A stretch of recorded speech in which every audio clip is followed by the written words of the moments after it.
I was recently asked to do a video on VCR players, and we just sold one last night, so I'm going to walk you through it. So the first step would be acquiring these things. These things are pretty easy to come by. I get them pretty often at garage sales and thrift stores.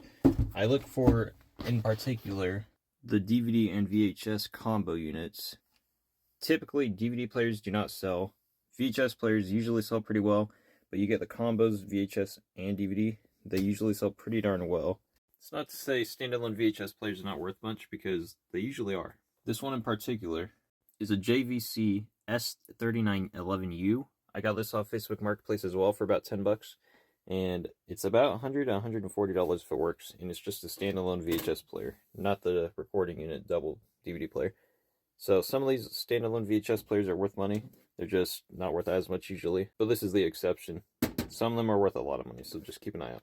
Now, how to look these things up when you find them out in the wild is looking up the model numbers. This one's a S3911U, which I already said that, but each one of these should have a model number on the back, and that's how you find the exact ones and what they go for. This unit in particular sold for $110. So yeah, the trick is definitely buying a pack of these, brand new pack, bundle just one of these tapes with the system, and you're going to bump the price up, get almost an immediate sale, and you'll get an extra premium just for having an extra tape. There's some listed for about $100, but I bumped it up to $110 and it sold immediately. Now you definitely need to be careful with these because the VHS player oftentimes does not work right. Usually the VHS player has issues. And I say usually because the past like 4 I've bought have had issues. This one I lucked out on and did not. But a lot of the time when you put a tape in, it'll immediately get stuck in the machine, it'll spit it back out, and then the tape will be wrinkled up on the inside of the machine. Ruins your tapes, it messes them up, and it's a really common issue with these things. But it's always worth it if you get them for like under 10 bucks, because even these things alone, they'll sell for 50 bucks for parts if they don't work right. So as long as you can get them for like under 10 bucks, they're worth grabbing, but I wouldn't recommend paying too much more than that, because if you know it works 100%, that's a different story. But if you're out and about and you just happen to come across one for 10 bucks, 20 bucks, just be careful, because there's always a good chance the VHS player does not work right. Now to ship these things, I usually use these 22 by 12 by 9 shipping boxes. I often get my boxes at recycling bins, and I have a ton of them just like these. But it's a little bit of a mess right now. I need to do some organizing, but I use recycled boxes, so I never have to pay for them.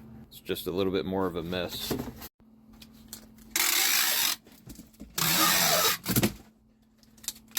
You definitely want to make sure you get enough tape on these things.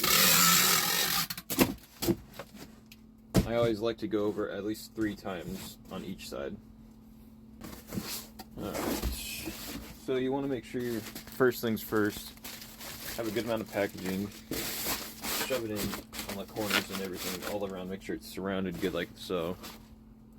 And then we'll take the VHS player, we'll shove it in here, try to wrap the cord around the top, like so, push it in the corner there. Here's where a lot of packaging paper will really come in handy. You want to shove it in the corners of each side, so if the box gets dented up over here or anywhere we don't want it to impact the actual machine. So we'll shove the packaging paper down and we get the book out.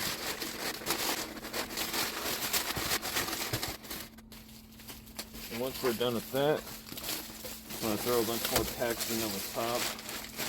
Make sure the top is covered nice. And of course, let's not forget our Sony VHS tape. Shove that in there. And last but not least, shove a little more packaging tape on top, both sides. This is the hardest part, trying to get to. And just gonna take it.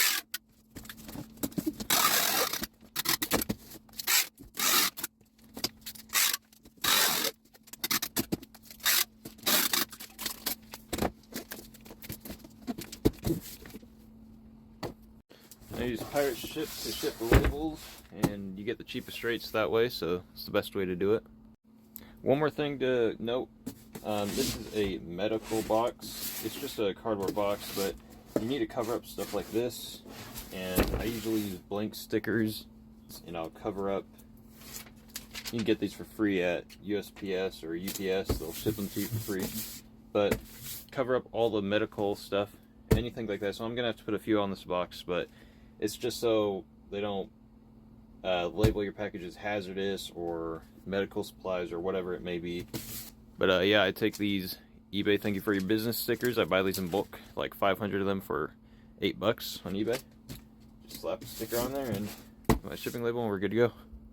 Hope this was somewhat informative, and yeah, thanks for watching.